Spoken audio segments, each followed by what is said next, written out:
Heavenly Father, we thank you. The Bible is a wonderful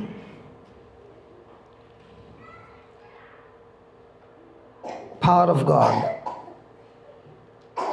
You yourself, Lord, because the Word was made flesh.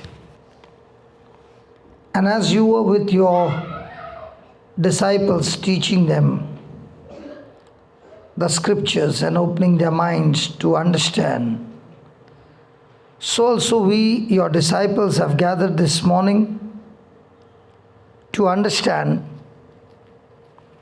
the secrets of your kingdom. So we ask you, Holy Spirit, to open our minds, to give us the hidden treasures of the Word, making this preaching simple and easy to understand and apply it in our life. Thank you, Father, for all the great miracles that you're going to perform in our midst. Thank you, Lord Jesus. You are teaching us and leading us into a great relationship with the Heavenly Father. Thank you that our minds are willing to be renewed by your word and our hearts longing for that seed that you're going to plant in our heart. Thank you. Thank you for answering our prayer in Jesus' name. Amen. Amen. Let's go to Titus chapter 2, verse 11. For the grace of God that bringeth salvation has appeared to some men. There's only one person saying all men. Others are, I don't want you to look at me. I want you to look at the scriptures. Again, are you ready? For the grace of God that bringeth salvation has appeared to some men. Has it appeared to all men? Yes. Are you included? Yes. But you'll say, I'm a woman. When he says all men, women are included, okay? Yes. Now this grace of God, which brings salvation, sanctification, healing, deliverance, prosperity, protection, eternal life, the whole package salvation has appeared to all men, teaching us that denying ungodliness and worldly lust, we should live soberly, righteously, and godly in this present world, looking for that blessed hope and the glorious appearing of the great God and our Savior Jesus Christ, who gave himself for us that he might redeem us from all iniquity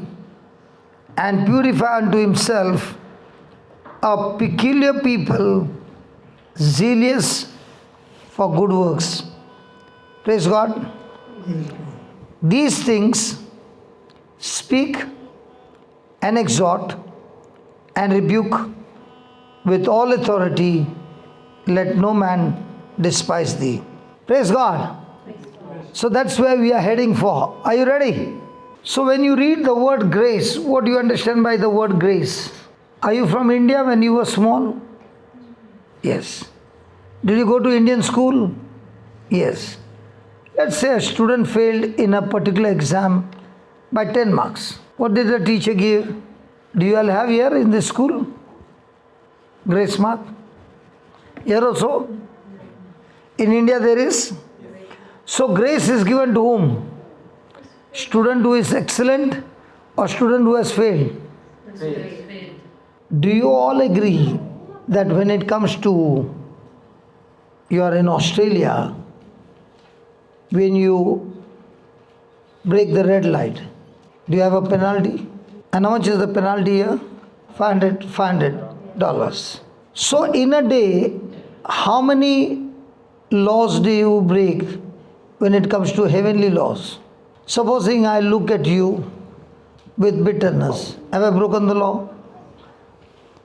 I am hating you. Have I broken the law? So every moment there is a test in the spiritual realm, and we keep breaking heavenly laws. So do we deserve heaven or hell? 100% hell. Now, no human being can keep the law. It's not possible. So the law was given to make man understand that he cannot qualify with his own effort to please God and make it to heaven. And that's why man is in a most miserable state that he needs a savior. So when God created man, he created him perfect. But when Adam disobeyed God, the perfect man became imperfect.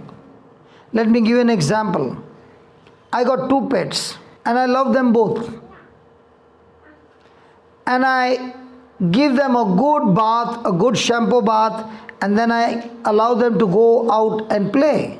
After 1 hour when I come, one of the pet looks at me, comes chasing, wagging his tail, jumps on me and licks me. The other one is in the muck, sitting there but not coming. Who are these 2 pets? Who is the pet who jumps and licks? Dog. Very good. And who is the one who sits in the dirt? Pig. Very good. So why is a pig not behaving like a dog? Because of his nature. Correct. So what happened to man? Man's nature was like God because he created man like God. But because man believed Satan, he got the nature of Satan and he lost the nature of God. So the nature of Satan is self-centered, selfish, all about self, and the nature of God is all about love and loving others. So having this nature, even if man has to try his best to please God, he can never please God with any of his actions. The only way I can please God is by, somebody can tell me, how can you please God? How can you please God? By faith. Without faith, it is impossible to please God. For he that comes to God must believe that he was, you don't look at me, look at the scripture. That he was. Yes. So God was or God is? Yes. Or God will be. So he must believe that when he comes to God, that God is, and that he is a rewarder of them that diligently seek him. So is God the same yesterday, today and forever? So is he, will he be or he is? So he was a healer or he is a healer? He was a refuge or he is your refuge? So most of the time when we talk, do we talk in the future tense or in the present tense? God, I know you will heal me. God, I know you will protect me. God, I know today will be an awesome day. So most of the time, God is or God will be. So when I come to God, I must believe He is, and He is, even though I can't see Him. When man disobeyed God and he kept on disobeying, and what was the reason of disobedience? The nature. So even if God sends His Son Jesus, who comes to this planet Earth, dies for us, forgives us all our sins, pays the penalty. But if the nature is not changed, where will you end up? Doing the same thing again and again. I am disobedient to God because my nature is selfish. My nature is to rebel. So Jesus comes, and what did Jesus bring? Let's see what Jesus brought. For the law was given by John 1:17. For the law was given by. So when Moses brought law, did sin increase or decrease? Let's say you're driving this road every day at 40, and one day they put a board there 20. Now can you go 40? What happened? The law said only 20. Till there was no law, you could go 40. So God gave Moses the law to give man, to show man that the one who lives by the law can live a blessed life. But at the same time, the law did not give me the power to obey the law. My nature is rebel. But God is expecting me to obey the law. Will it be possible? Can you make a dog? Can you make a pig behave like a dog? That's his nature. So God gave law through Moses to show man that he is so miserable from the root that he needs a savior. He can never ever make it to heaven by his own self effort, and that's why Jesus came, and Jesus brought two things. What is that? Grace and faith. Truth. Grace and truth. Praise God. What is truth? John 8 verse 30. As Jesus, come on, read that please. As Jesus spoke these words, many believe. So do you believe? Now, do I believe Jesus' words or do I believe the world's word? Jesus' word. So what is believe? Believe is believe. Okay, let's check. Believe. Let's be. You can write down the definition of belief first. Believe means my action corresponding to the message is believe. My action corresponding to the message is believe. Now, I can give you a hint that a person who has faith believes. A person who has fear believes. A person who has doubt believes. So now what is belief? Do you believe God's word? Yes. Did you hear that? Yes. Brother, I've got liberty to ask people questions? Yes. So praise God. So you got $10 and you spent $7 and bought some food for a poor man because you are filled with love. Now will you tell that man, now give me $7? No. So you spend $7 out of $10. How many dollars will you have? Now the moment she said 3, why is she saying 3? Because what she thinks, she believes, and what she believes, she speaks. And where did she get this message or knowledge? From the school. You learn mathematics. So you said, I got 10, I gave 7 to the poor man, and now I've got 3. The answer is right according to the world.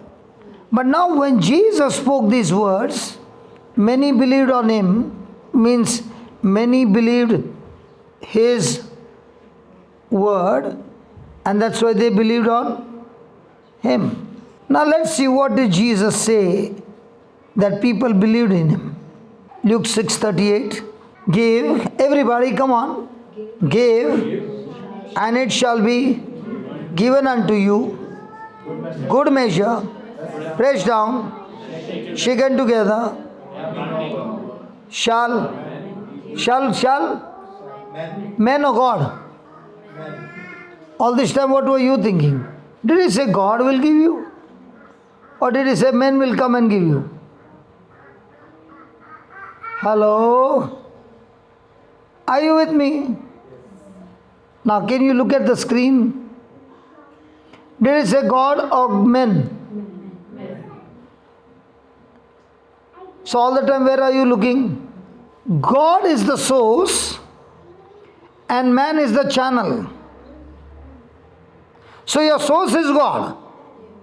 But the source won't come and give you. But source will send a channel, somebody who will come and give you. What if I am not giving? Then will it multiply? So Jesus is saying, in my kingdom, when you give, it's multiplication. But when you give with the intention of blessing other, then it will multiply. Now which one do we believe? 3 or multiplication of 7? Oral exam, fantastic. Practical exam in our everyday life. So is this believing based on head knowledge or heart knowledge? If it is heart knowledge, you are in action. If it is head knowledge, you are speaking but not necessary. Your action is corresponding to the message.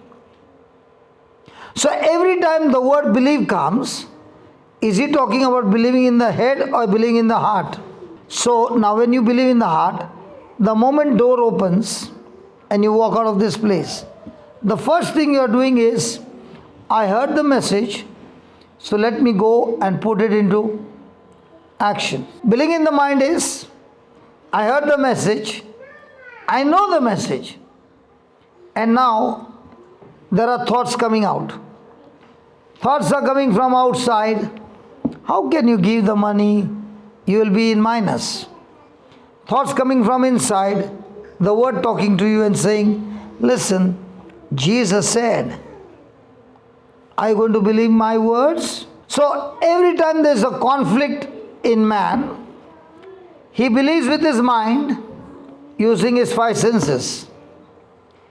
He believes in his heart using faith. So when it is thought, there are 2 ways of thought to come. One is coming from outside and one is coming from inside. When the word is inside, the word speaks to you. So the word is saying, can you believe from your heart and go? And the thought coming from outside is talking to you based on your senses. Now which thought are you ready to put it into action?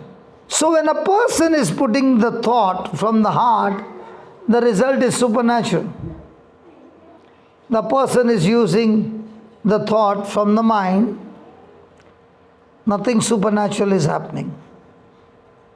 So when Jesus said that he said that many believed on him, when did they believe on him? When did they believe on him?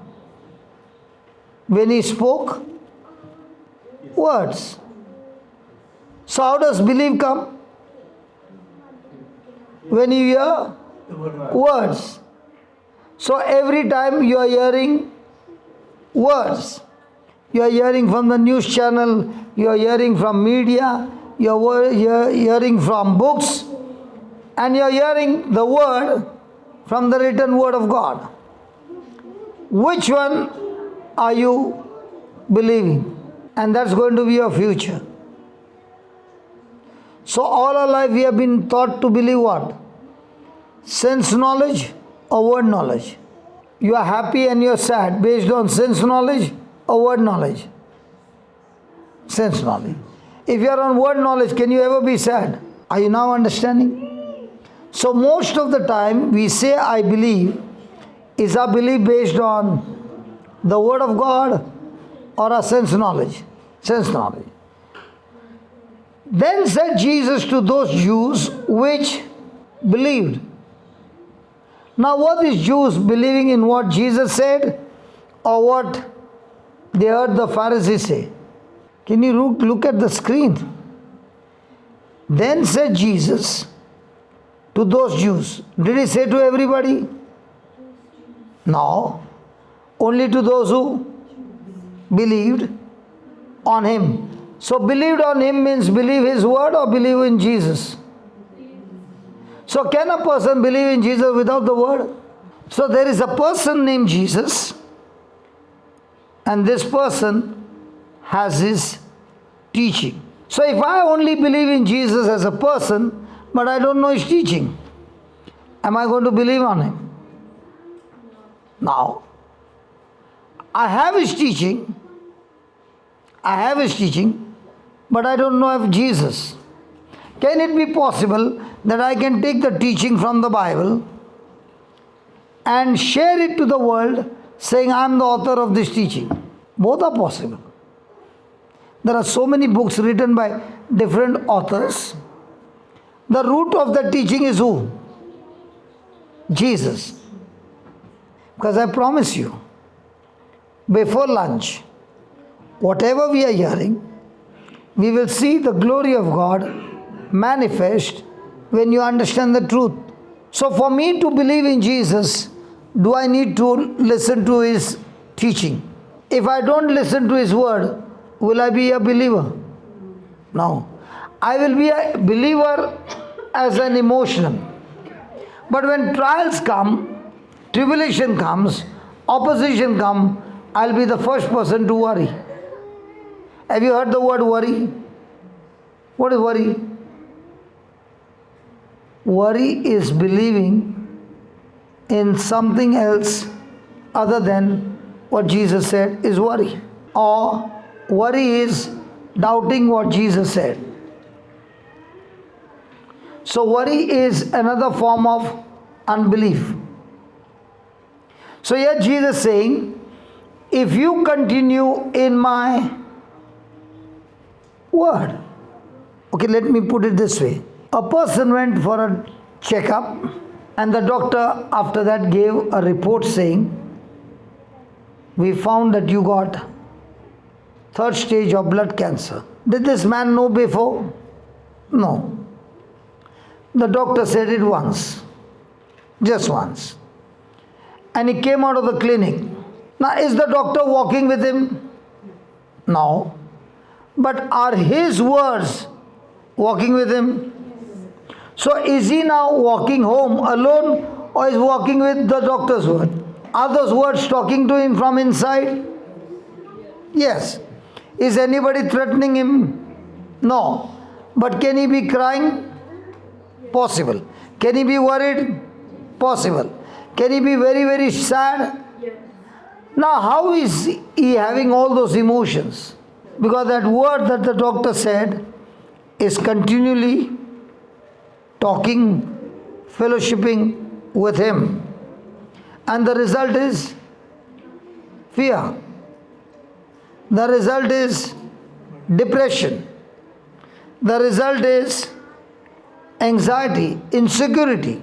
Now in the same way, you heard what Jesus said in his word. And you are living from here outside. Now the question is, what you heard, is that word continuing with you? Is Jesus' word talking to you the way the doctor's word is talking to you? No. So is that word walking with you? So he said, if you continue in my word, then you are my disciple. So can we be a disciple without the word? No. So how many years you tried to be Christ's disciple without opening the Bible? And what is a disciple? Disciple means a student who has joined the school because he wants to learn to become like his master. So, to be a disciple, will he have to learn disciplining? So, I have a nature who wants to do what I want. But to be a disciple, I have to discipline myself and bring it to obedience to the instruction given. Is a disciple. So discipleship is one-day course or lifetime course. And in this lifetime course, do I go through training, practicing? So Jesus is saying, if you continue in my word, that means the enemy is going to talk to you plenty of things to uproot that word. Example, the doctor said you got third stage of cancer, blood cancer. And the person also read in the Bible, by the wounds of Jesus you were healed. Now which word is dominating this person? So now he is continuing in what? Doctor's word or Jesus' word? So now is he the disciple of Jesus or is he the disciple of the doctor? Only when you become a disciple, then you shall know the truth. And what is the truth that you know? That this word of God, which looks simple words, this is not just a word, this is God himself. And this God, through his word, is alive. It is not a dead word, living word, full of action. And this word never changes. Okay, let me put it this way. When we were small, we were told eggs are good. Then came eggs are not good. Then came again eggs are good. Sometime it came coconut oil is good. Then it came very dangerous. Then again it came very good. Now which one are you believing? Whatever they are saying. I'll give you a number of testimonies on YouTube. You go and see. There are many people who got allergy to food. What is the doctor saying? You got allergy to milk product. You got allergy to peanuts. You got allergy to grass. You got allergy to this and you got allergy to that. Now once the doctor has said it, will you go and eat it? So you are whose disciple? But at the same time you want that allergy to be healed. So for that you must have a word to believe. If you say, God, I thank you that you healed me from allergy, it won't happen. The promise of God is an anchor to your mind. The promise of God gives you rest to your mind. The promise of God gives you confidence. So let me show you. Oh, if anybody has got any kind of allergy, you can be set free. Read the last line, 31st. And God saw everything he had made. God saw everything that he had made, and behold, it was very good to some and very bad to some. Did he say it was very good? So did God create the food? Did he say very good? So now when he said very good, do you need to believe that very good? But your might be digestive tract is saying, it's not good for me. Which one do I believe? Hello, which one do I believe? There's one testimony in Melbourne. This lady is 38 years old, or might be a little more. But for 38 years, she has not eaten natural food. Her food has to be made in a lab on special purpose because she has got multiple allergies, and she has to take the medicine and keep it in her pocket because that allergy can kill her. And she is in Melbourne listening to the teaching for 1.5 days. And she saw this scripture. And the Holy Spirit gave her the confidence to believe the scripture. And she said, I have never taken natural food in my life. And I am ready now because God said, it is very good. I don't care what the enemy is saying. I choose to believe what God said. Now, is it easy? Because what she is going to try is going to be a poison to her body. The poison can be so fatal that she can even die. Having heard the word for 1.5 days, she takes the food in the plate and starts eating. And she says, it's so good. It's so tasty. And she says, by now, it should have happened. By now, I should have been in serious condition. From that day till today, she is eating natural food. Did she fight using the truth or the fact? So what's the difference between fact and truth? What's the difference between a fact and a truth? Children, what's the difference between a fact and a truth?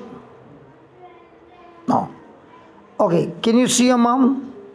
So all things that you see are facts. Few years back, how was your mom? Slim. Now is there a change in your mom? Yes. Will there be a change after 10 years in your body?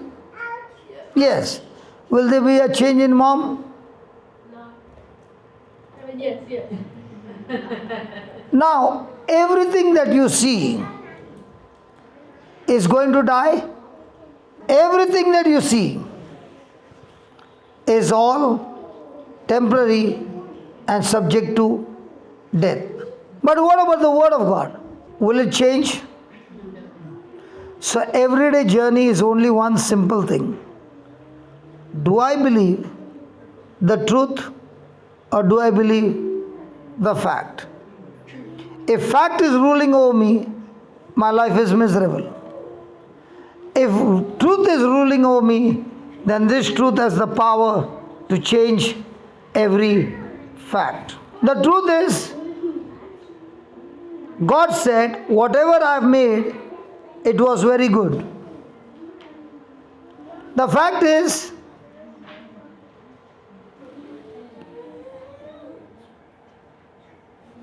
what did she say? Sorry?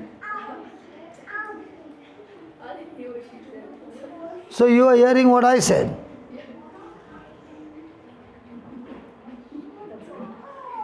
And mom said, believing that the son heard it. And son said, I never heard what she said. I was hearing what you said. The same it is. The world is saying something. God is saying something. Both are opposite. Which one you keep hearing? Then you are a disciple of what is talking to you. So a person who is disciplining himself to rely, depend and believe and follow in action to what the truth says, he is the disciple of Christ.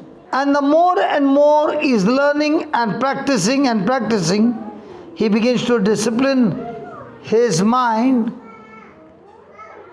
and change his thinking to what Jesus said, and the truth will now set him free.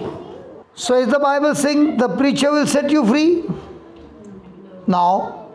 Who will set you free? The truth will set you free. Now you read this in 38, give. Now if I need love, what should I give? Love. So when you give love to a person who don't deserve to be loved, So you planted a seed. Now what will you get in return?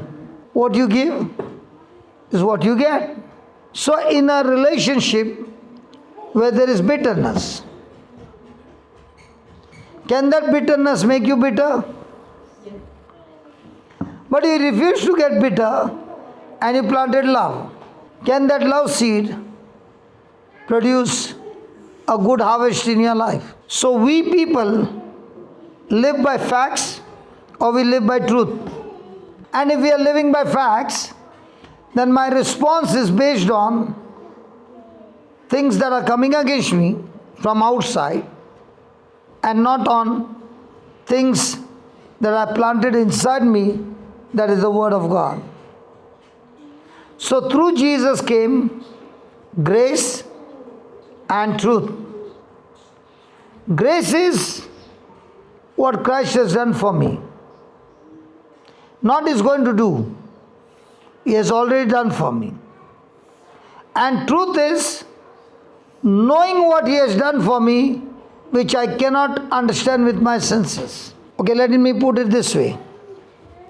Have you ever gone for a wedding? Anybody has ever gone for a wedding reception? Now when you went for the wedding, the dinner was served. How much did you pay for the dinner? Free.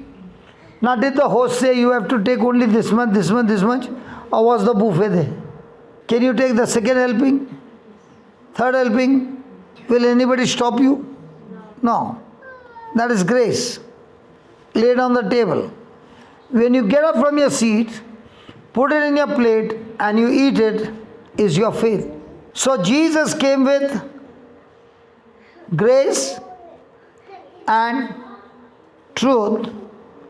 When I receive that grace, when I receive His word, when I receive His teaching, when I receive what He finished for me on the cross, I respond with my action. Now I receive my freedom. So let me show you something which is law and which is grace, so that you understand the difference between the two. Okay, is the mic on? Is the mic on? Yes. Then the mic is on. When I take this thumb and I put it on the switch,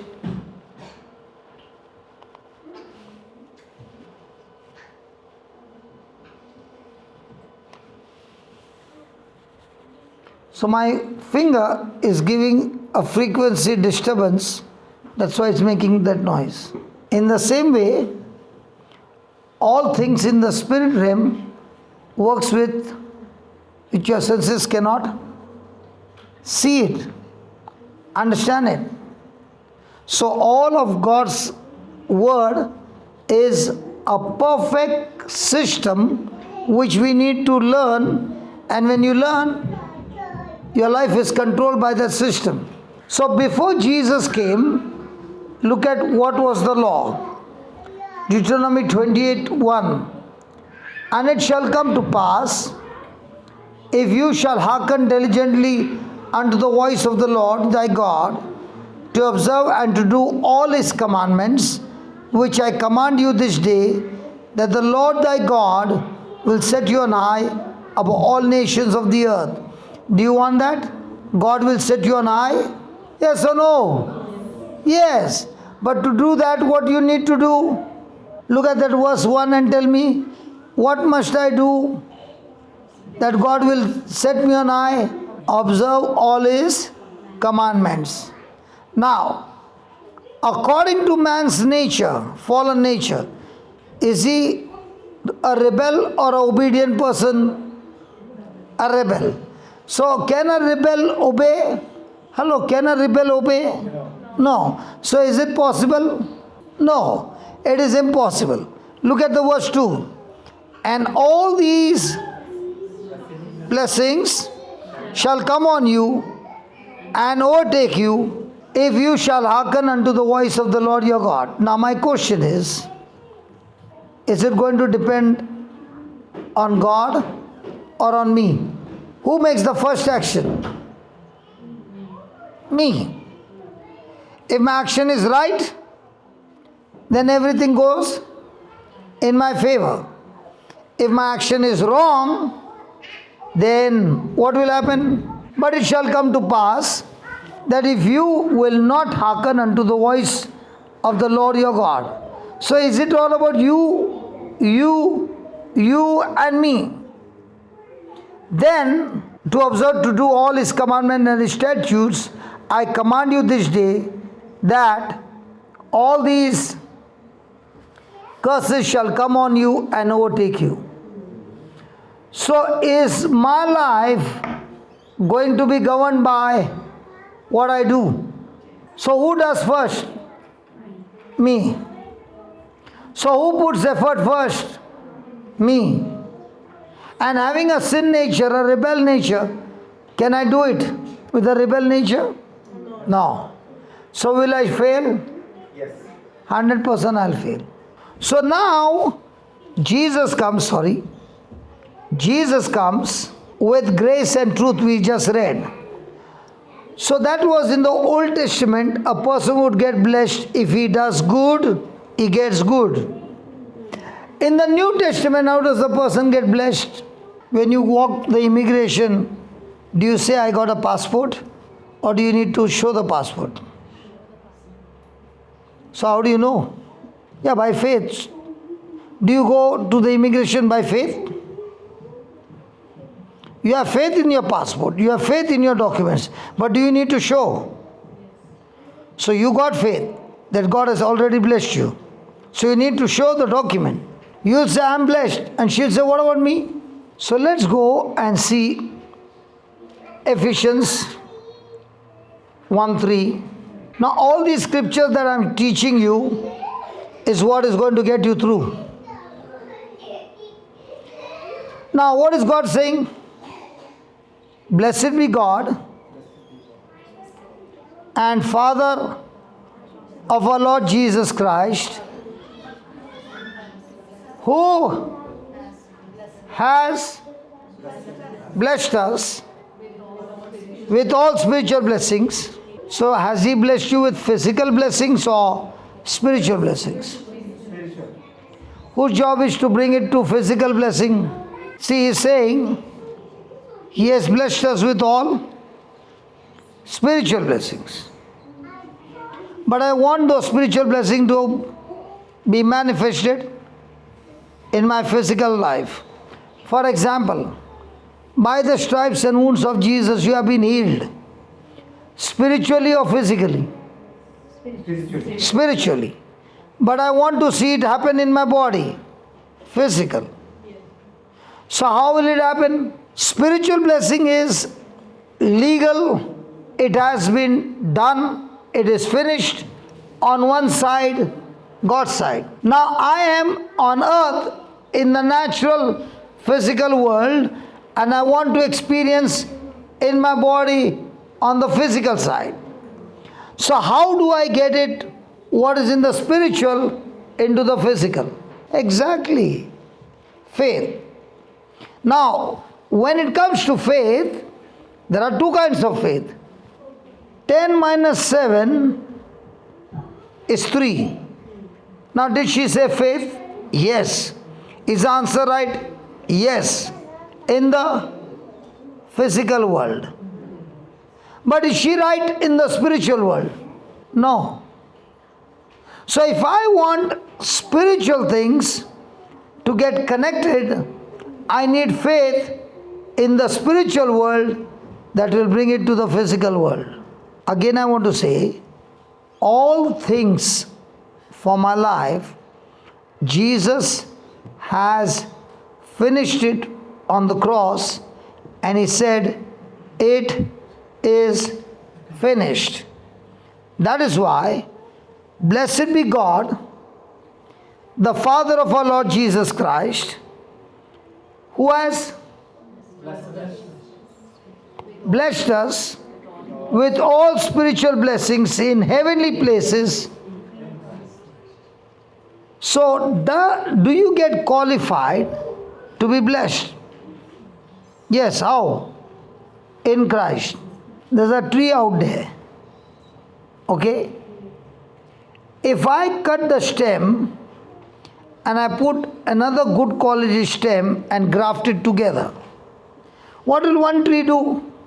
Suck the moisture and supply it to the other stem that I put, which was of a matured plant. If I put a seed, the seed should sprout, grow and mature and then produce the fruit. But if I took a stem which is matured and grafted it into another plant, is that stem matured? Yes. That's why within 1 year you'll see that stem bearing fruit. Why? That stem is already matured. But the stem cannot suck the sap, so that another tree sucks the sap, supplies it to the stem, and now the stem is able to bear good quality fruit. Are you following? So when you and I in baptism are grafted in Christ, then whatever I got has been passed on to Jesus. Whatever he got has been passed on to me, because we both are one. So Jesus died my death. He died taking my sin nature. He did all that in the spirit for me. Now all that I need to do is believe what he did for me in the spirit, which is recorded in the Bible, and because I believe it, I agree it, I am now learning to bring things from the spirit to my physical life. So the battle now is learning to believe or learning to earn. Do I need to earn to get from God, or do I need to learn to get from God? See, under the law, did I have to earn or learn? Under the law, earn. So I have to earn it by first performing. Now in the new covenant, do I need to earn or do I to learn to get my inheritance? See, under the law, when I obey, I get blessed. Agreed? Now, did Jesus obey the law? Yes. Did he earn? Yes. So what did he do? What he earned, he gives it to me as an inheritance. And what I earned by disobeying the law, he took it into his own body. He has good heart to bring it and keep it here. And talking, it spills. Is that extremely dangerous? It is very good for my body, but the same thing is not good for my computer. In the same way, the world things which are there, your senses are there, are very good for you to live in this physical world, but they are not very good to rule over you in your spirit life. So have you heard the word blessed before? So what is blessing? Okay, we'll go to the Bible and ask God, what is the meaning of the word blessing? The word blessing comes for the first time in Genesis chapter 1, verse number 28. Now, did God need to bless them when in the Garden of Eden everything was so much in abundance? Imagine the Garden of Eden with millions of trees and only one couple staying there. Does God need to bless them? There's so much of abundance. So what is blessing? Blessing is a force. Blessing is a force or the root or the power that brings the fruit. So because they were blessed, now God says, be fruitful, multiply, subdue, replenish, and have dominion over all God's creation except mankind. So when you are blessed, are you supposed to be fruitful? Are you supposed to multiply? Are you supposed to have dominion over sickness, disease, and every work of the devil? So what's a curse? A curse is a force which will bring total destruction in your life. So when man disobeyed God, what happened? Curse got activated. When Jesus won the match on the cross, what happened? Man who was cursed, the curse was cancelled and man got restored back into blessing. So now, according to Ephesians 1:3, are you blessed or will God bless you?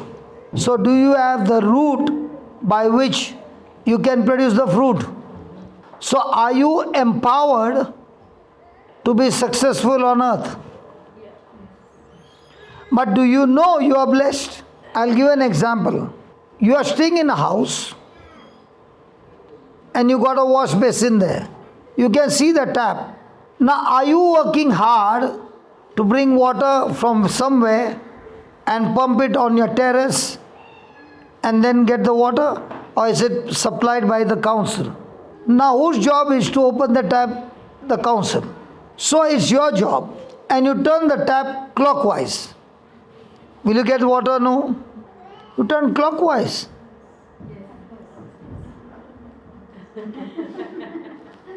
I asked second time, now she's doing with action. Even after action, your answer is right or wrong. You're turning the tap clockwise. You'll get water? No. You'll get water. She's opening the tap every day at home. I just put little pressure. She's not even sure. Come on. Are you turning the tap this side or this side? Now she's so confused, asking the son. If I can confuse you with what you're using every day, how much the devil will confuse you using this? So what happens to a person who turns it clockwise and the water doesn't come?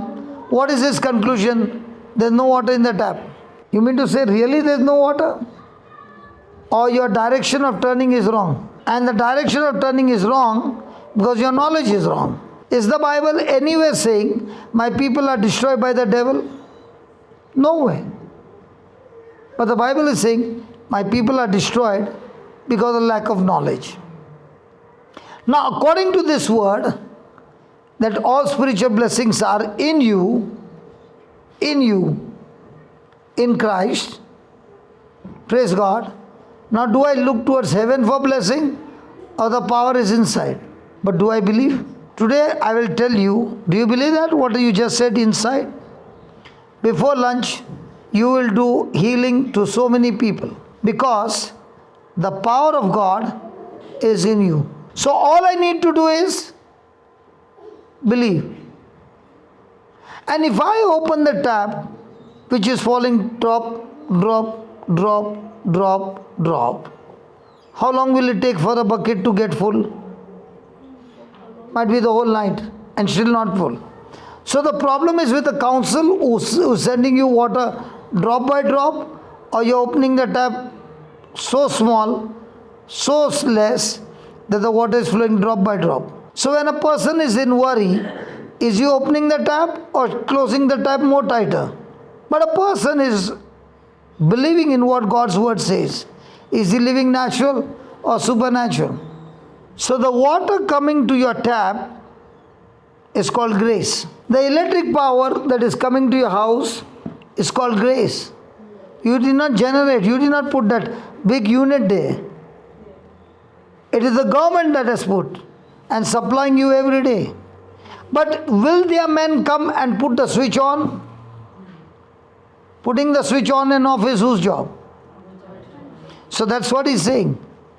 In Christ, we are qualified to receive grace because he paid the price. But even though grace is given and I don't operate with my faith, grace goes wasted. Let's start with 9. This is Paul saying, for I am the least of the apostles, that I am not meet to be called an apostle. Now what should Paul be called? An apostle or a murderer? Hey, let's be honest. Should Paul be called an apostle or a murderer? How many do you think he killed? Hundreds, thousands. God only knows. But surely not one. He killed many. Now, according to physical sense, is he a murderer? But what is Paul saying? I'm the least of the apostles. Hey, hold on. How can you, a murderer, be called an apostle? What is he saying? But by the... Now, did he work hard to become an apostle, or God made him an apostle? So when God gave him the grace of forgiveness, mercy and grace, did Paul believe in that? Now, did God bless him, or Paul was obeying the law and that's why he got blessed? Now, God blessed him because of Jesus' work or Paul's work? Now, did Paul receive it by faith? Did Paul get forgiveness by faith? And that's why he's saying, by the grace of God, I am an apostle, but by my physical action, I am a murderer. So who are you is based on what you did or what you believe what Jesus did. But which one do we believe? The whole day, what's in the mind? What you did or what Jesus did? As a Christian, what do you keep thinking? What you did or what Jesus did? And what about the others? And what you did is giving you power or condemnation. Are you following? So by the grace of God, I am what I am. And His grace, which was bestowed upon me, did not go wasted. So can grace go waste? For example, God gave me grace and forgive me of my past and gave me the knowledge of the word. Now I can go back to India and go back to work day and night, earn some money for the month, get a salary and go to sleep. Now, was this grace given to me to go to work to earn money, or was this grace given to me to go and share this grace of the gospel so that others' lives be changed? Where am I using my grace?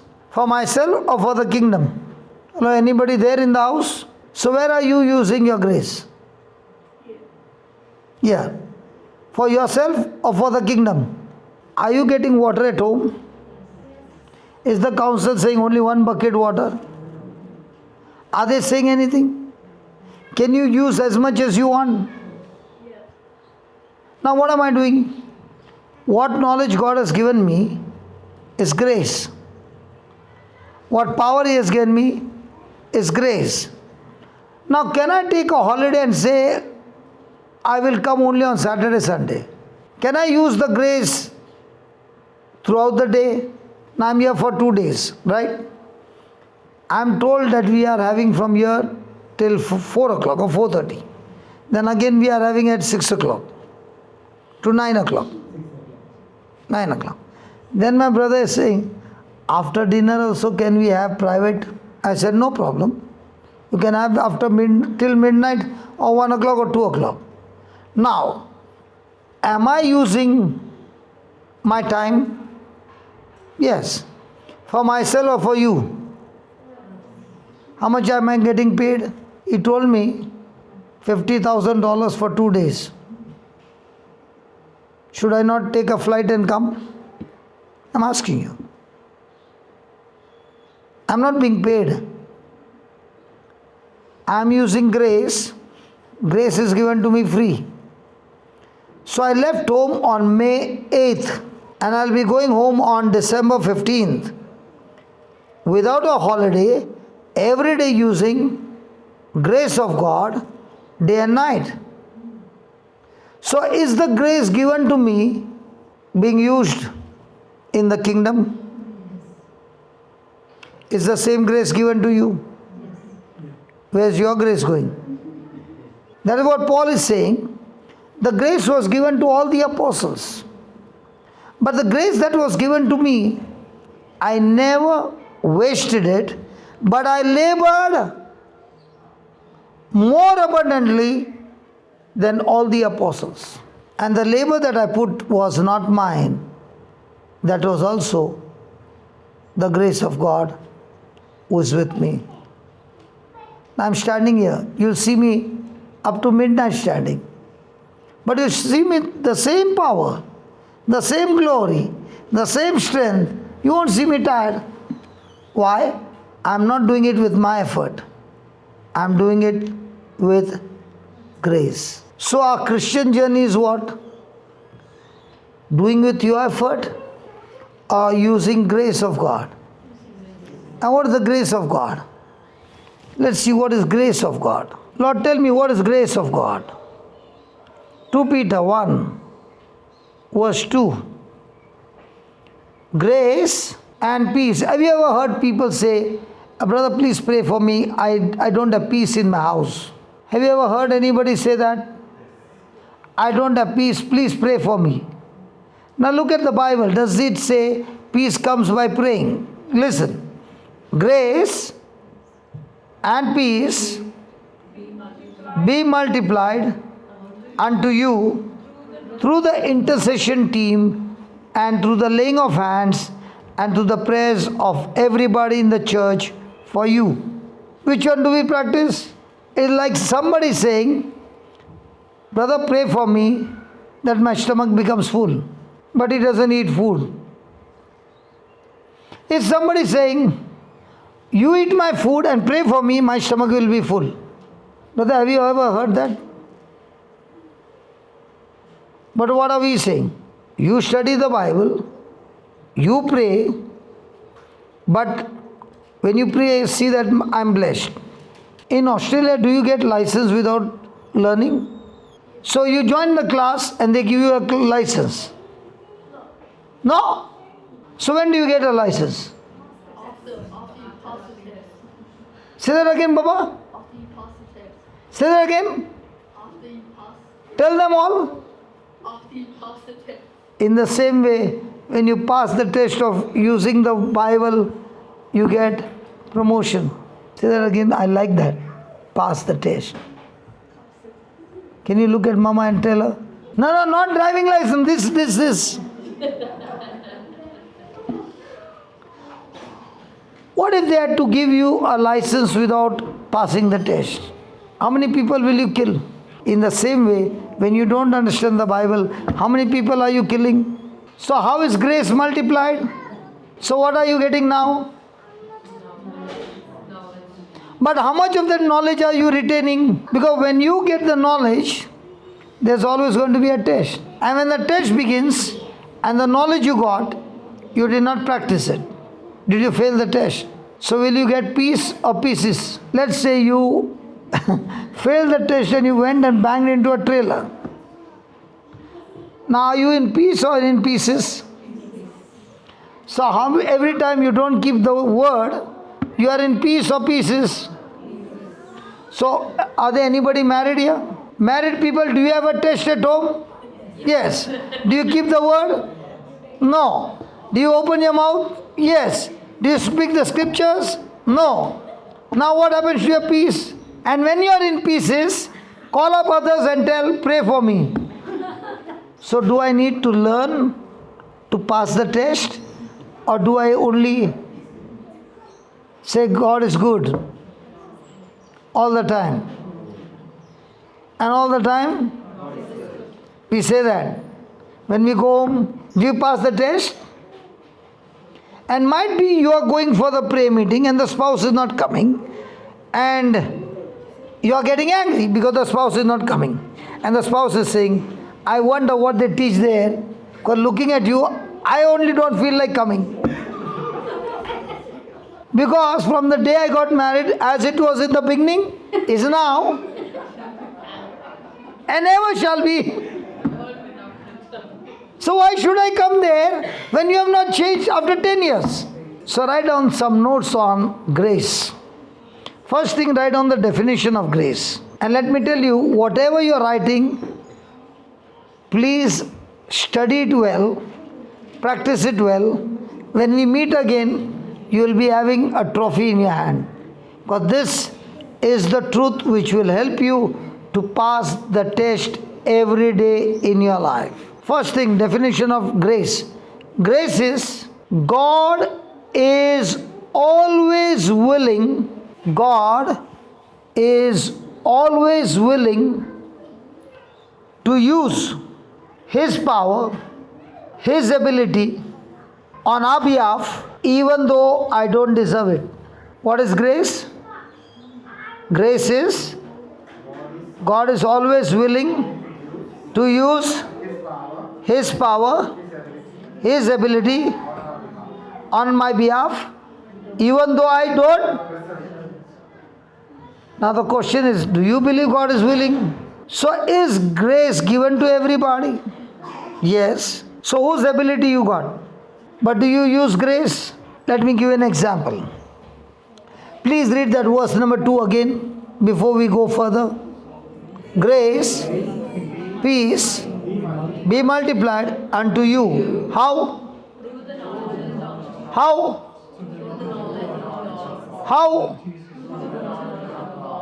And of? Are you Christians here? All of you believe in Jesus? Is there anybody here who has got two hands? Lift your hands up, please. Is there anybody here who has got two hands? Please lift your hands up. You got only one hand. Okay. Now, those who said you got two hands, I'll prove to you that you don't have hands. From the scripture. And that is when you will realize, I have been wasting the grace of God. I'm not here to judge you or condemn you. I'm here that we all learn together. I'm also a student like you. Mark 16. Well, let's start with 15. Jesus said to them, go you into all the world and preach the gospel to every creature. He that, now when he said believe, is it about things seen or things not seen? Things not seen. So is it based on the word of God? Come on. Yes. So he that believes and is baptized shall be saved. He that believeth not shall be damned. Is your son baptized? Yes. This one? Both are baptized. So he is gone, so I'll take this fellow. When he comes back, we can use him for some other surgery. Listen to this. Are you baptized? Yes. Yes. And these signs shall follow them that believe. Mark 16:17. These signs shall follow them that go to church every Sunday. Do you go? Did he write there? Mom, I am a good teacher who knows who is prompting. Do you want your son to learn? Or do you want only for him to give the right answers? So leave him alone. These signs shall follow them that believe. So, are believers supposed to follow signs and wonders, or signs and wonders should follow the believer? Now, in your case, who follows whom? When you see some signs and wonder, does it attract you to follow there?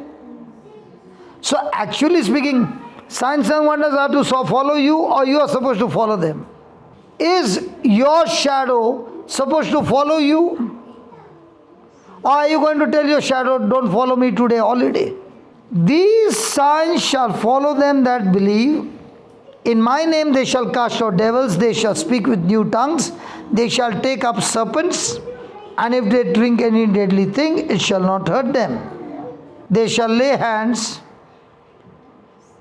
on the sick, and they shall surely die. How wonderful, everybody accepted that.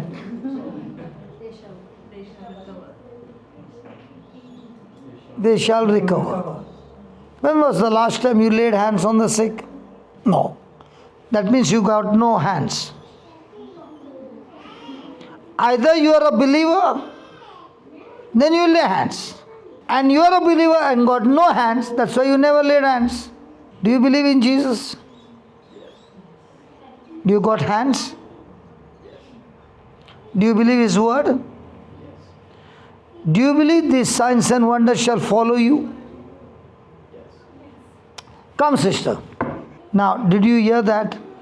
That when a believer will lay hands on the sick in Jesus' name, they will surely die. No, they will be healed.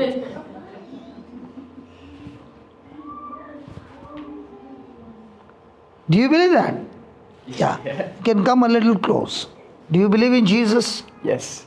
Are you baptized? Yes. So are these words true? Yes. Yes. So you put your hand on her shoulder. Hey, that one, don't do it. Be decent. And she'll run away, I'll lose my client. First of all, I'm giving my client to you. Okay, close your eyes. Close your eyes. And say this, Lord Jesus, Lord Jesus. loudly, Lord Jesus, Lord Jesus. I have never ever done this before. I have never ever done this before.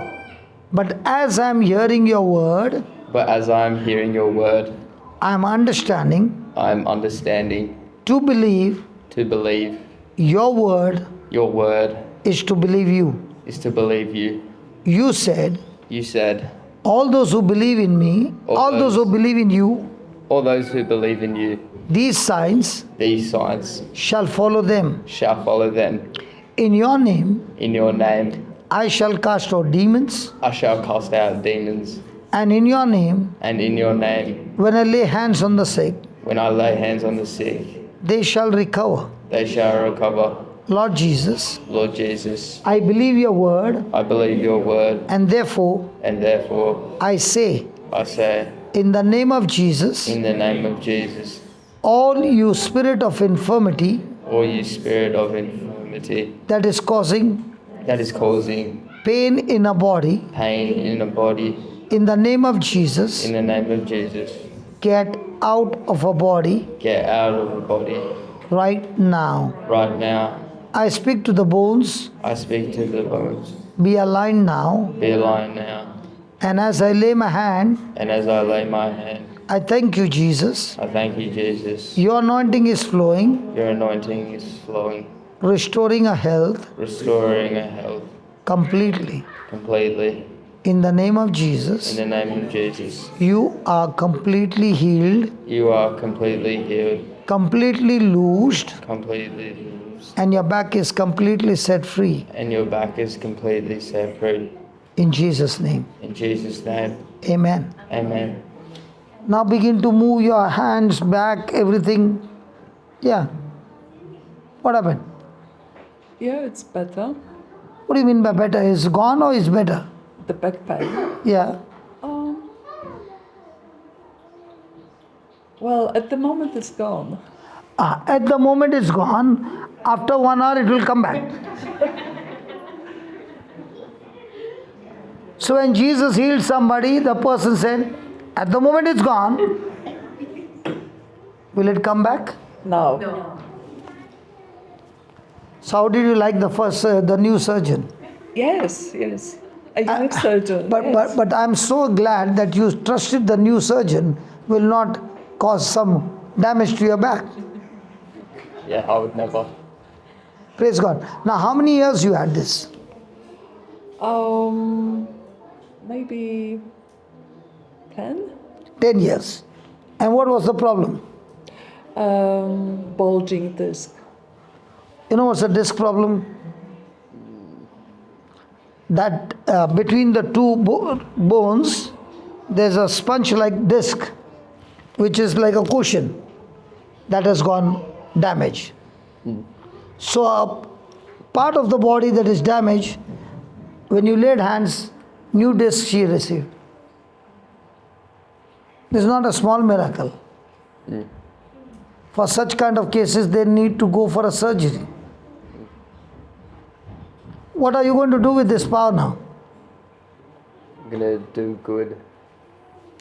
I'm gonna do good in the world. But without learning the scripture, will you be able to do it? No. So from now on, games close, this game not start. Yes. That games you play, no? Oh, no. It just started. Oh. You play games? Yeah. Yeah. How many hours you play? Like a few, like, I don't know, like maybe a couple hours.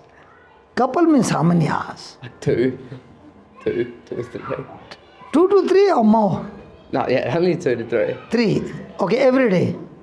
Yeah. Yeah. So 3 hours of playing that game, you can't change anybody. 3 hours of studying this word every day, you will make so many lives beautiful. Which game you want to play? The real game? Yeah, the real game. This is the real game. Imagine for 10 years she has been suffering. Now she's totally set free. The game that you are playing is killing. Here is all about saving.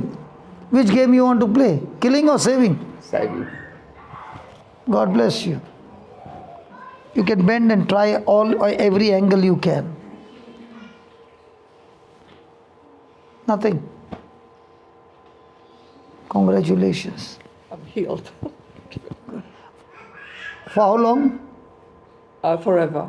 Yeah, good. Now, was that easy? When you understand grace, now does he get grace because he's a good boy?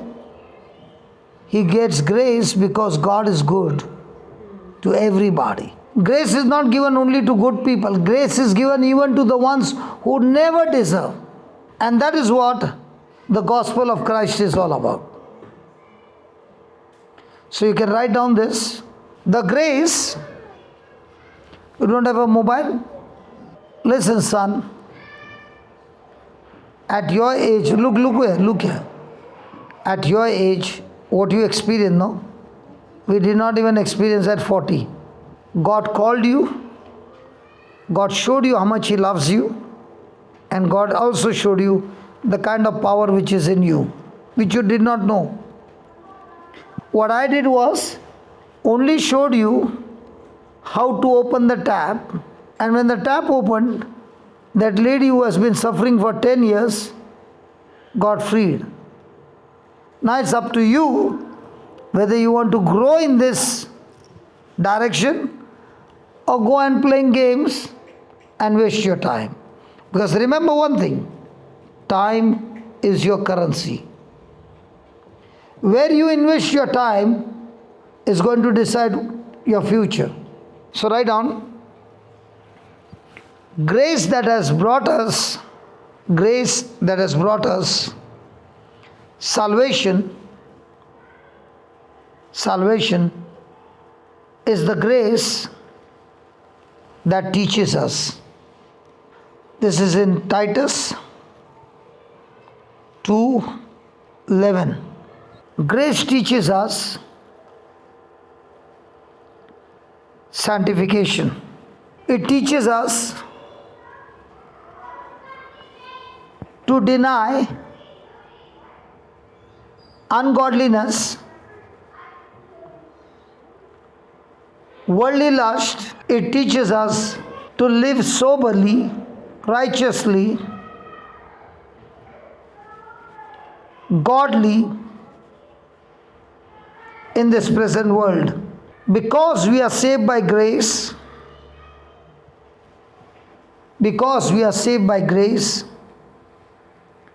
does not mean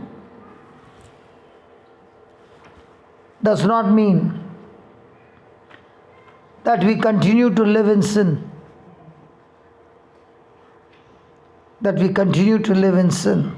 Now you just saw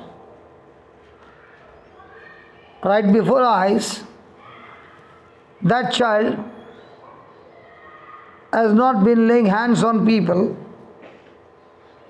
That child is not even rooted in the word.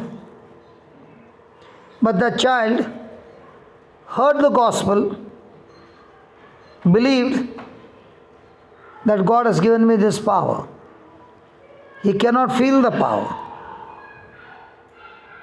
with his senses, but he can only believe the power because it's written in the Bible, all those who are baptized and believing, these signs will follow them. What we read in the Bible is grace. What he got up from the seat came believing to put into action is his faith. So grace and faith, when they come together, the result is always supernatural. So we did not sweat to get a healing. We did not ask God for the healing, but we believed what Jesus did for us on the cross is our inheritance. We get this grace by believing.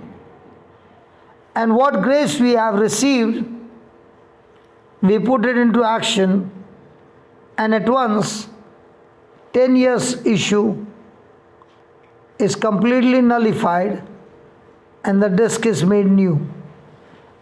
As a doctor in medical science, right? You also nurse? Oh, you also? Oh, you also? Wow, 4 of them. You also? 4 nurses sitting in one row. Now, you also? Okay, 5. Thank God. 7 of you watched what happened. When there is a problem in the disc, can that person be healed so quickly? So can grace take you from the natural into the supernatural? And to get grace, grace comes from the knowledge of God or by praying. So grace is earning or learning our inheritance. So grace will teach you that whatever God loves, you will begin to love that. Whatever God hates, grace will teach you to hate that. So to say no to sin is going to be from my side or from the grace of God who is teaching me to say no. Because sin, which has been in a person, has been given him taste of pleasure. For example, he plays the video game. I'm not saying video game is sin, but getting into addiction of that video game is going to take so much of his time that after some time he is a slave of that game. But now he starts listening to the teaching, playing the game, not just stop, but every day is listening to 1 hour. Now what will grace do? Grace will begin to work in him in such a way that grace will remove that desire out of him and replace it with the word desire or the kingdom desire. So now what is grace going to do? Teach him, don't go in that direction. Instead of that, go in this direction and begin to learn this. In no time you will see, as the person is getting more and more knowledge of God, that person is not trying to avoid sin, but sin is running away from him. A person is trying to stop alcohol with his willpower, doesn't succeed. Now he is studying the word day and night, and grace is multiplying. Now he doesn't even have the urge to drink because the spirit of alcohol has run away from him because he is filling himself with grace. So how does grace multiply? Through the knowledge of God. How do you get the knowledge of God? Through reading the Bible, hearing the preaching and teaching, meditation, prayer. All this is going to what? Multiply the grace. So when grace is multiplying, you are walking in victory. Because grace is the power of God who gives you the power to believe, the faith to believe, and also the power to put into action. So it is Christ who is doing everything, and all you are doing is agreeing to him. So a person is trying to keep the law and walk in victory, which he gets frustrated. Another person is in extreme relationship with God, studying the word of God day and night, and the word is making him do things which he could not do before. So grace will teach you to deny ungodliness. Grace will teach you to rebuke lust. Grace will help you not to go after worldly things, but to live soberly, righteously, godly in this world. Amen. Write on. Romans 6, 1 and 2 says, Romans 6, 1 and 2 says, being saved by the grace of God, being saved by the grace of God, does not mean that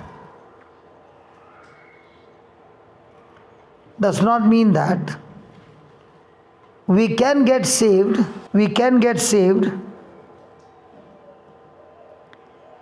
and live any way we want. Please write it in capital letter, next line. Once the person is saved,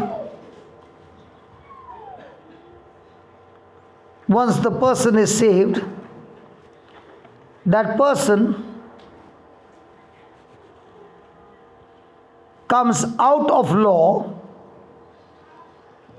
that person comes out of law school and goes into grace school. Can we have a honest talking? No faking, okay?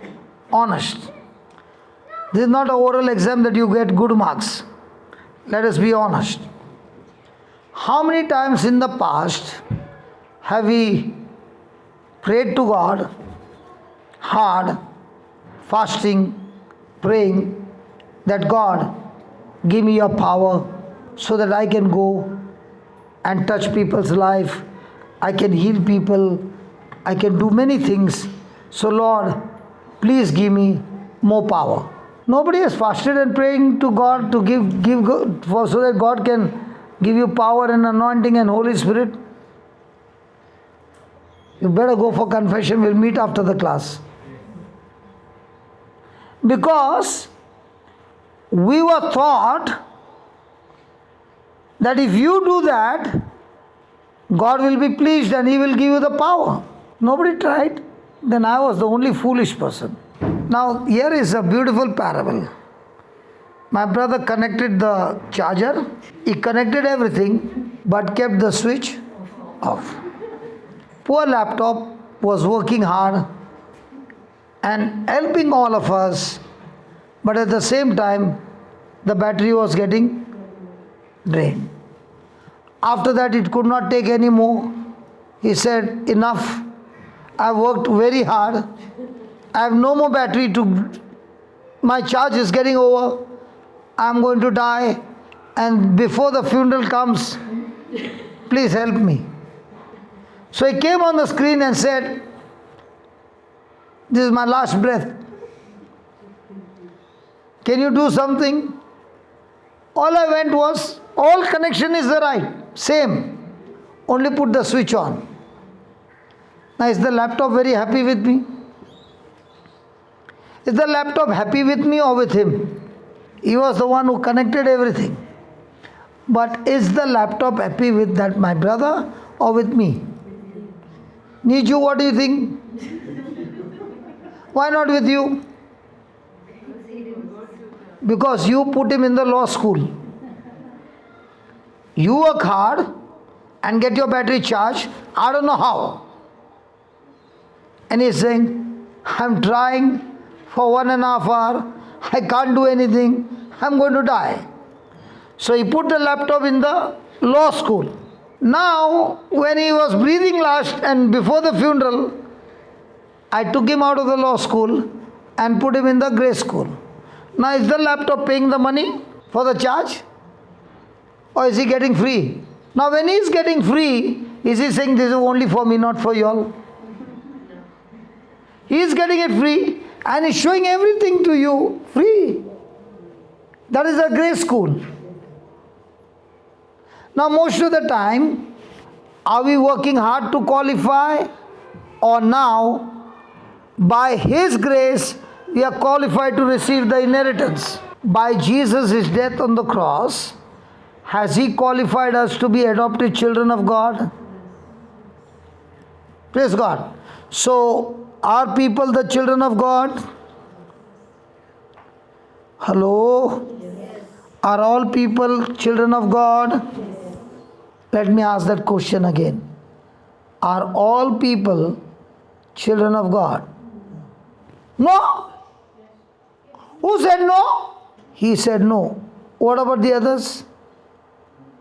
Who said yes? Oh, all the nurses are yes. And the doctor is no. Okay, let's ask Jesus. Are all people children of God? Gospel of John 1:11. Jesus came unto his own, and his own received him not. But as many as received him, to them gave he the power to become the sons of God, even to them that believe on his name, which were born not of blood, nor of the will of the flesh, nor of the will of man, but of God. So are all people children of God? So every child born from the mother's womb is a child of God. Was there anything that you had to do to get the 3 children? Yes. Your wife had to do something? Yes. Start the process? Yes. But the child that is born of God is not of the will of the parents. Now my question is, are you born of God? Are you born of your mother's womb? You are straight away discarding mother. She already started crying, man. Are you born of God or born of mother? What about you? I'm not sure. You're not sure. So let me make you sure, okay? Did the angel Gabriel come to meet Mother Mary? Yes. So we'll see over there what happened. Luke 1:26. And in the 6th month, the angel Gabriel was sent from God unto the city of Galilee named Nazareth. Who was sent? Gabriel. To a virgin espoused to a man whose name was Joseph, of the house of David, and the virgin's name was Mary. So Virgin Mary was engaged, not married. And the angel came in unto her and said, Hail thou that art highly favored, the Lord is with you, blessed are you among women. And when she saw him, she was troubled at his saying. How many of you will be troubled when you see an angel? Will you be troubled when you see an angel, or will you be happy? Praise God. Imagine you see a human being with wings. Nurses, if you see a human being with wings, what will happen? Hello? So she cast in her mind what manner of salutation this should be, and the angel said to her, Fear not, Mary, for you have found favor with God. And behold, you shall conceive in your womb and bring forth a son, and shall call his name Jesus. He shall be great, and shall be called the Son of the Highest. And the Lord God shall give unto him the throne of his father David. And he shall reign over the house of Jacob forever, and of his kingdom there shall be no end. Then said Mary unto the angel, How shall this be? See, I know not a man. I have not had any physical relationship with a man. Then how can I get pregnant? And the angel answered and said to her, The Holy Ghost shall come upon you, and the power of the highest shall overshadow you. Therefore also that Therefore, also, that holy thing which shall be born of thee shall be called the Son of God. therefore also that what? Holy thing, That holy thing. that that so what did the angel Gabriel bring? Hello, what did the angel Gabriel bring from heaven? And what is that holy thing? He brought the word. Is the word a thing? What is a thing? You are trying to say Jesus is a thing. If I tell you, or you tell me, brother, come here, I want to tell you some word or something. Have you ever told somebody, come here, I want to tell you some thing or some word? Then see that you don't tell anybody any. So what is word? Is it a physical thing or spiritual thing? So what did the angel Gabriel bring? The spiritual word. Gave it to whom? Did she receive it? How do you know? And behold, thy cousin Elizabeth, who has also conceived a son in her old age, this is a 6th month with her, who was called barren. For with God nothing shall be impossible. And Mary said, behold, the handmaid of the Lord, be it unto me according to your plan. So did she receive the holy thing. Now did the power of the highest work on that holy thing? Did the word become flesh? Dwelt among us? In the same way in our life, like an angel Gabriel, did somebody come and preach to you the gospel? What was he giving you?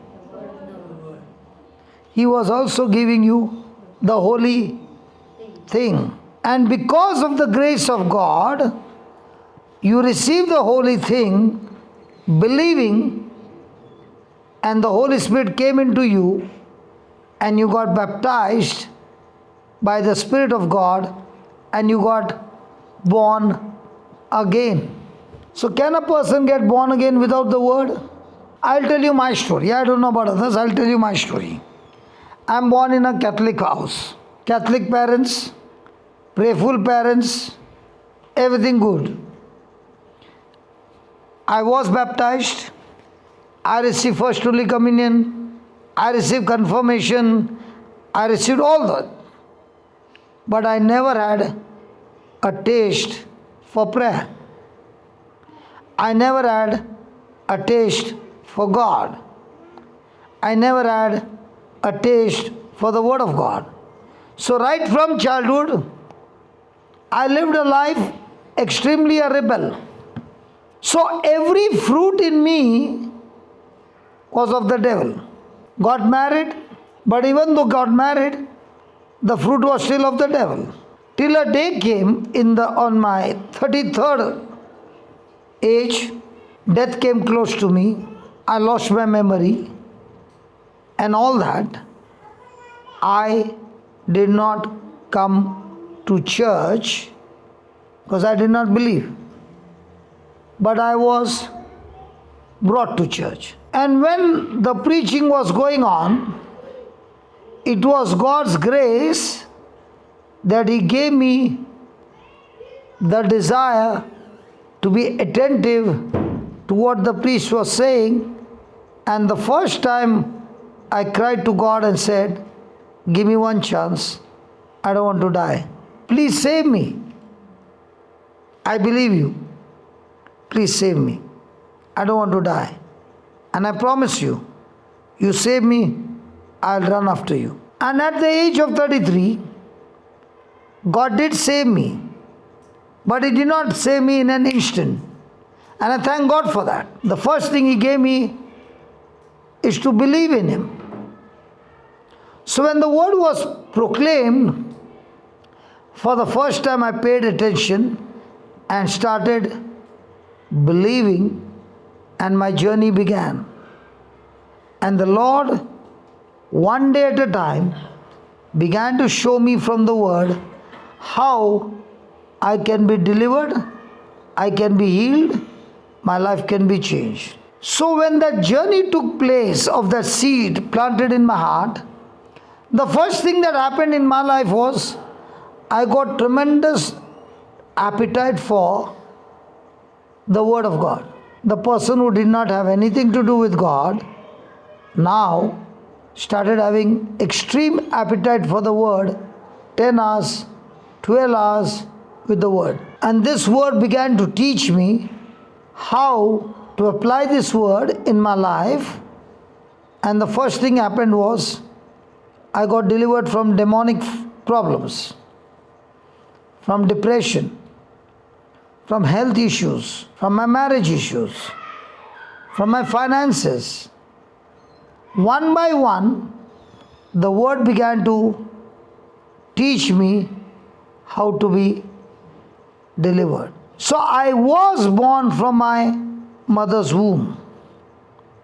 And at the age of 18, I was a diabetic because it came from my dad. At the age of 33, I read that you are not born of your mother's womb now, but you are born of God. So I sat down for 3 to 4 hours thinking, if I am born of God, then this diabetes which has come into my body from my father is illegal, because I am so sure Heavenly Father doesn't have diabetes. So that evening I kept on talking that it is illegal for me to be diabetic because I am born of God. And at the age of 33, I got delivered of diabetes. Now I am 58 and there is no diabetes.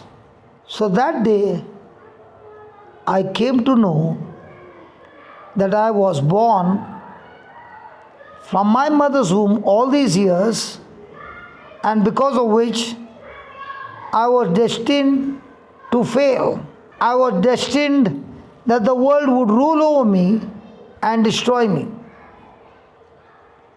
But the day I believed that I am born of God, God empowered me to overcome the world. Look at this. How many of you believe God will help you to overcome the world? Nobody. Praise God. How many of you believe that God is the one who helps you to overcome the world? Now you read and tell me. Come on, read, everybody. For whatsoever is born of God, no. I was born from my mother's womb. Till a day came when the gospel was preached. I received the gospel. I received the power of God. I got born again. And that day, the word of God is saying, whatsoever is born of God overcomes the world. So are you an overcomer of the world when you're born from your mother's womb? No, you are a slave of the world. But the day you got born again, are you a slave or an overcomer? So are you supposed to overcome the world? And what will help you to overcome the world? And this is the victory that overcomes the world. Our God. Our God. Look on the screen and tell me, our God. Our God. Our God.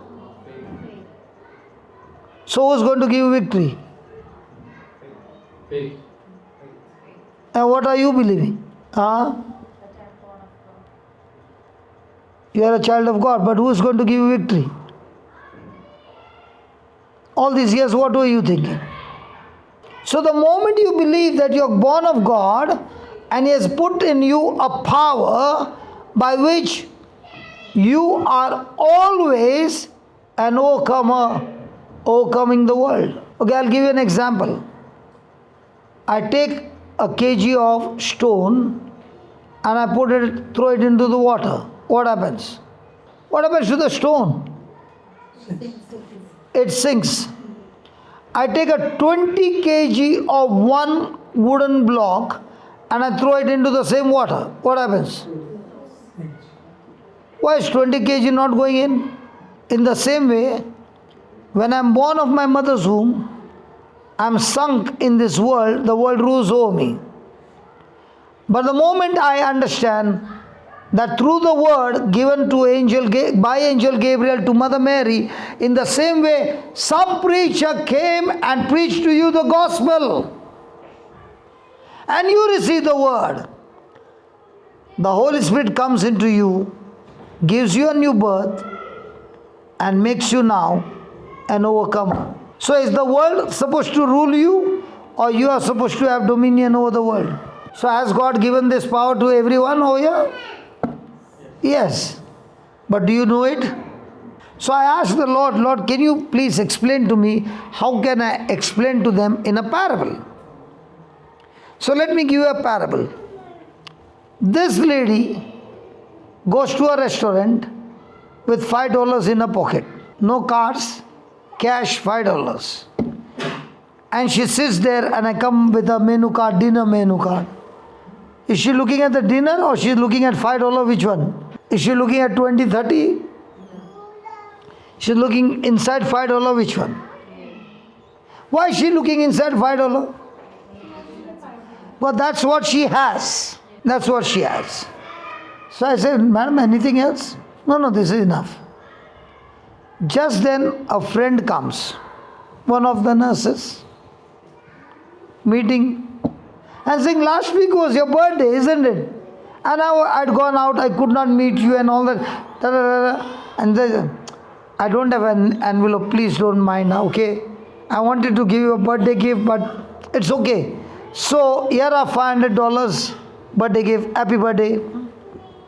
Now how much she has got? Now will she call me waiter?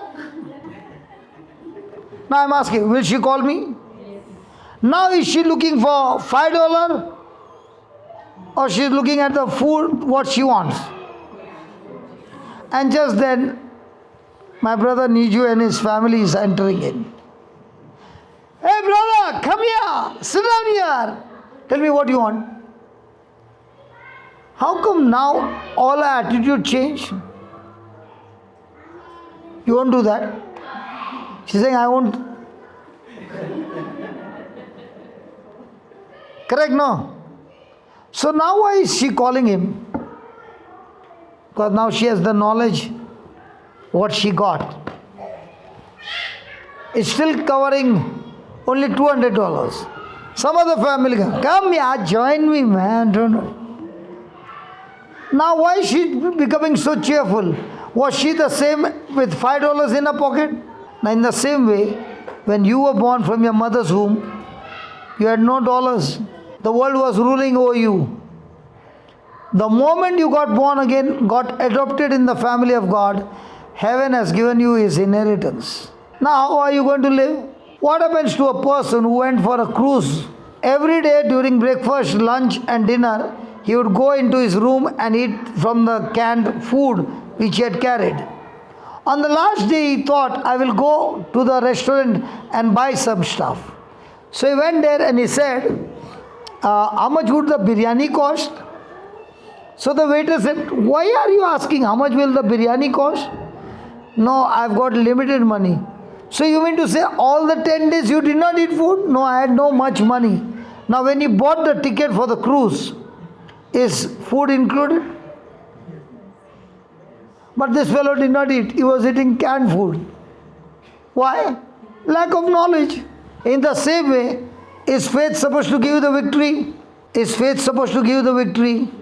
Yes. So you ran after faith. How does faith come? Okay, we'll study a little deeper. From 13. Whosoever shall call upon the name of the Lord shall be. How then shall they call on him in whom they have not? How shall they believe in him of whom they have not? How shall they hear without a? So what is the preacher's job? Preach the word of God.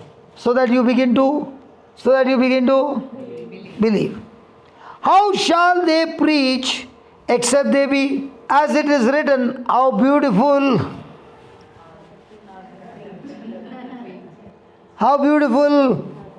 are the feet of them that preach the gospel of peace and bring glad tidings of good things.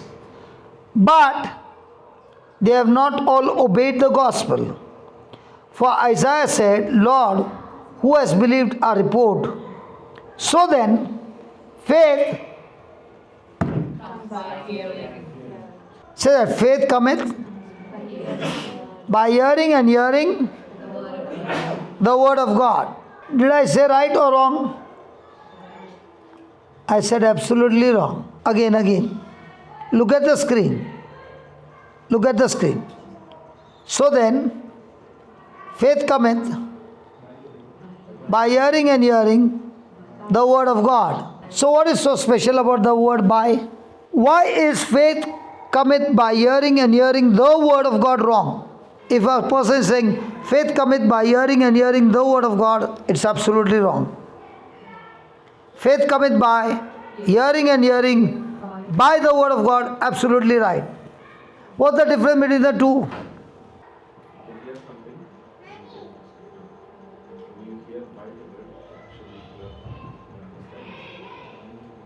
Okay, now put it instead of faith.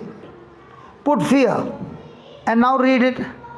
Fear cometh by hearing, and hearing by the doctor's report, by the bad news, by. Why is that by so important?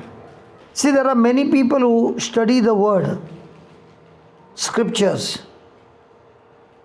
Some of them say Psalm 91 by heart every day. Does that mean they have got faith? No. Yes. I don't know. Okay, let me explain to you. I told you in the morning that the person got a bad report from the doctor. Is the doctor walking with that person? No. But are those words that the doctor spoke walking with that person? The doctor spoke once. How many times the person is hearing the doctor's word from inside? All the time. Let's say the report was a mistake, but the man did not know it was a mistake. 1 week later on, this healthy man will be healthy or extremely weak. How did he become weak? By the hearing of the report which is hearing from inside. In the same way, I read the Bible, hearing logos, the written word. And when that word speaks to me, Rema, it becomes faith. So even though I read the Bible, that particular scripture 100 times, but I still did not hear the word talking to me. The substance called faith has not yet manufactured. But in the midst of a trial, suddenly the Spirit of God begins to speak to you on that scripture. Now, faith has been given to you by grace, and now you're using grace to put what you heard into action. Wherever grace and faith meet together, result is supernatural manifestation. Now you got your back healed. Now is it your neck? Oh, you got knees also. Okay. Whom should I call? All the children have gone. One child is there. Hey baby, Would you like to heal her knees? Come. So you are going to fix her neck, head, and knees. And maybe my cholesterol as well. Whole body. Okay. Can faith work where there is no grace? So remember, grace is the buffet. Multiples. You go and pick up what you want. Is faith. The Bible is full of promises. So all the promises are grace. Now to fix this, I have to first tap into grace. Then agree to that promise, it becomes my faith. Grace plus faith equal supernatural. Psalms 22, it's here, to 14. I am poured out like water, and some of my bones, and some of my bones, and some of my bones. Now, this is what Jesus is saying. The Word of God is saying, when Jesus hung on the cross, his condition was so bad that he had absolutely no strength to keep his body straight. So he's saying, I'm poured out like water, and all my bones are out of joint. As a nurse, if one bone is out of joint, what happens? Is it painful? Unbearable? What about all the bones? So Jesus is, all bones were out of joint, so that her bones, her knees are healed, because the cross is all about exchange. Whatever problem she got, Jesus says, I take it from you. Whatever I got, I give it to you. So legally, this deal has been accomplished. It is finished. Now all that she needs to do is use what is legally done by believing and agreeing and speaking it out of the mouth. Then comes the experience. So do you believe Jesus' bones were out of joint? Yes. What about his knees? Yeah. So you have got a promise? Yes. Will you open your mouth and speak the promise? Yes. So now you have to work hard to get this power, or this power is already in you? It's already in me. Already in you. Now, because you believed, you got it free or you worked hard? Got it free. So we are going to charge her, right? We're going to charge her. You got it free? Yeah. So you're going to give it to her free? No charges? Sure. Hold a hand. Close your eyes. And say this, Lord Jesus, Lord Jesus, thank you for teaching me. thank you for teaching me. It is by grace, It is by grace, through faith, through faith, that we are saved. that we are saved. All that you finished on the cross All that you finished on the cross is grace. is grace. It is already done. It's already done. I choose to believe I choose to believe with my faith with my faith whatever is done. whatever is done. So Lord Jesus, So Lord Jesus, according to the scriptures, according to the scriptures, all your bones all your bones were out of joint, were out of joint, so that so that the sister's bones, his sister's bones, wherever they are damaged, wherever they are damaged, be healed. be healed. So I thank you, Lord. So I thank you, Lord. Her knees Her knees are being restored are being restored right now, right now because because your bones were out of joint. your bones were out of joint. By that grace By that grace and mercy, and mercy, her joints her joints are completely healed. are completely healed. In the neck area, In the neck area, in her knees, in her knees, in her brain, in her brain, everywhere, everywhere, according to your word. according to your word. Thank you, Jesus. Thank you, Jesus. I have spoken by grace, I have spoken by grace, written in the scripture, written in the scripture, believing by faith, believing by faith, and it is done. and it is done. In Jesus' name. In Jesus' name, Amen. amen. Now move your knees. No, not like this. Lift it higher. Lift the other one. Good. Good. Now turn your neck.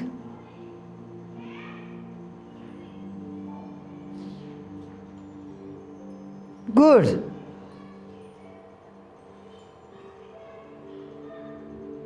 Was that easy?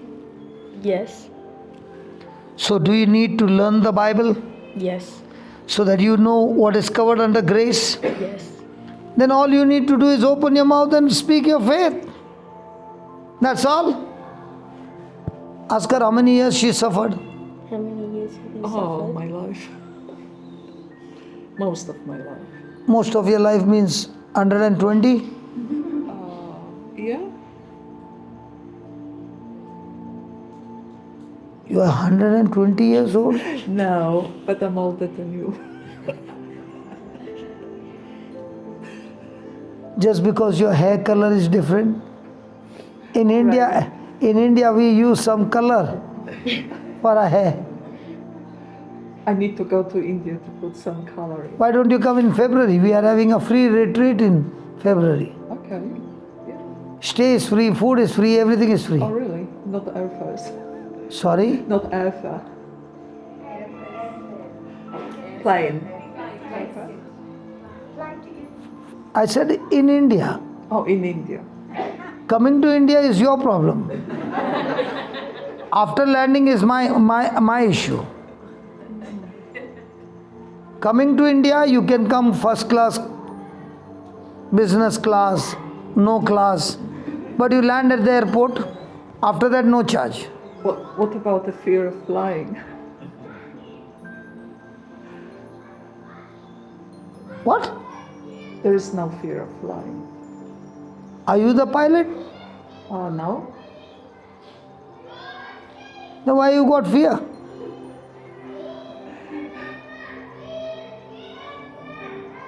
One of those things. So don't go on a broken wing flight. Okay. So where is it in India? Which? It is in, I'll put it before lunch. So there we have got a retreat for 15 days. Everything is free. Pick up from the airport, stay, food, everything free. In a resort. But if you want to stay in a cottage, you can pay and stay. But if you're staying with us, it's free. Why do you think we are doing this? The reason is, if we are able to teach in those 15 days grace and faith, and you get in your own life victory, then you come back and whatever you got free, go and teach others who are in trouble and set them free. The intention of the retreat is that much. Praise God. Praise God. We don't charge her. Free. Let her go. Praise God. Now you heard her say that she has this problem in her bones all her life. How can this problem for so many years just get out of her? Because we are using grace with faith. We are using God's ability, God's anointing, God's power, which God is willing to use all the time. Do we deserve it? No. We don't deserve it. And yet God has given it to us as a free gift. So when you understand that because I'm born of God and I'm an overcomer, and because God has given me a new nature of Christ, by grace, I can live in this world a victorious life in every area of my life. So is it more about begging or more about believing? More about working hard and earning or learning? Now what this miracle took place, nobody clapped. I'm not telling you to clap because it's very difficult to believe. How can it happen in within 2 minutes? Because you are not using your power, you are using grace. And grace is supernatural ability of God. Is it given to everyone? Yes. Are we willing to use it? So when you understand that the scriptures are full of grace, all I need to do is believe them. Can I now live a victorious life every area?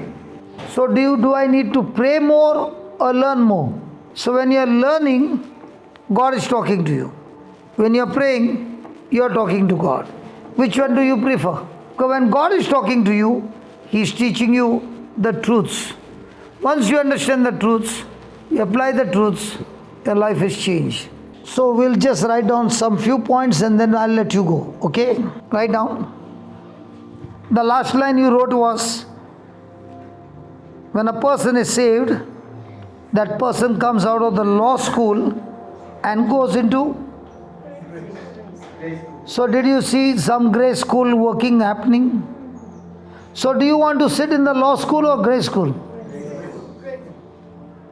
Congratulations. Write down. Grace school never closes. Grace school never closes. And the teacher never fails to show up. In the grace school, we are continually being taught.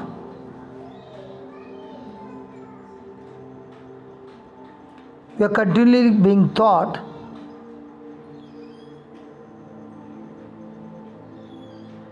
we are given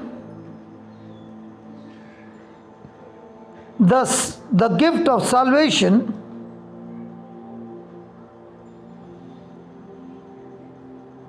Therefore, there is nothing to earn,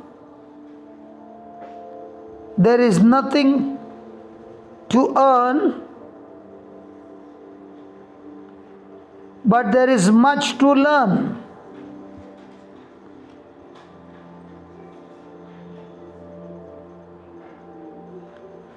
Discipleship means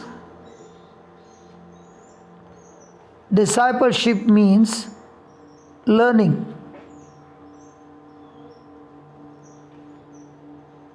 A disciple is a learner.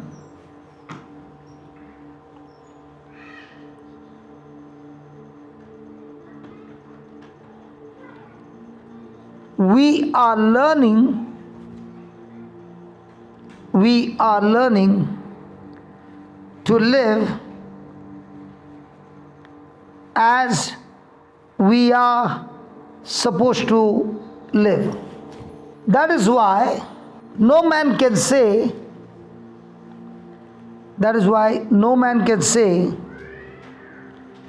that they have graduated. No man can say that they have graduated from grace school. Is the first session in the grace school good? So as we keep learning, grace will take us into the supernatural. And when a person is operating in grace,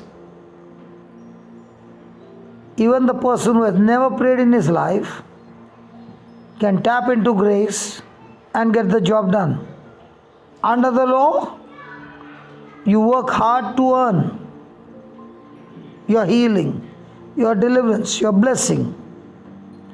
But under grace school, it is already done because of Jesus on the cross. And all we need to do is learn. As I gave you a parable, as long as the sister had a knowledge of $5, action correspond to the knowledge. But the very next moment, somebody gave her a gift of $500. Having the new knowledge, her whole attitude changed, the action changed, everything changed. So here is Jesus saying that I have given you everything you need. Let us pray. Father, we thank you so much for this truth that you are teaching us, that we live by grace through faith, the supernatural life that you came to give us. Thank you, Father. Thank you, Lord Jesus, for all that you do and you're still doing, seated at the right hand of the Father. Thank you. Thank you, Lord.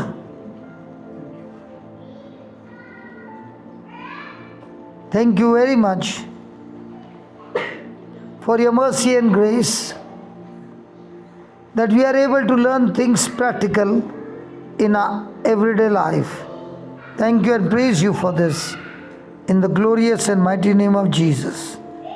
Amen and amen and amen.